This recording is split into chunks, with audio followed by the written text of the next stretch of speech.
I would say this, that first and foremost, as a guy, it's so funny. That word feminism, to men have such a different, and I'll be honest with you, because I've had this conversation 800 times with so many. I guess men have we have such a different understanding of feminism.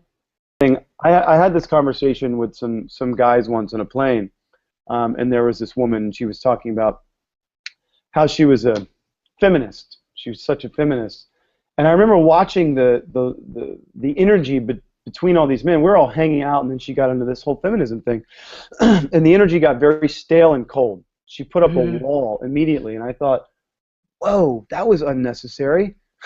Yeah. We were all just hanging out, and we're 30,000 feet going almost like 0.8 Mach. I would just say, I don't think that it's picking or choosing sides. I think it's about finding equity, not inequality. Mm-hmm. You know what I mean?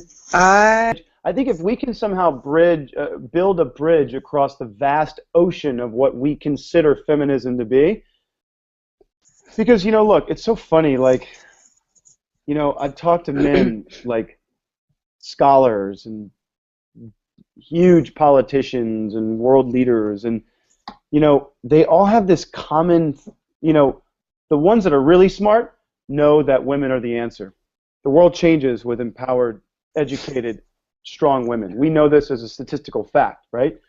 An educated, empowered woman in a household doubles the GDP of that household by double. So think about that. In a small village, men tend to think that men rule the world for the dumbest reasons.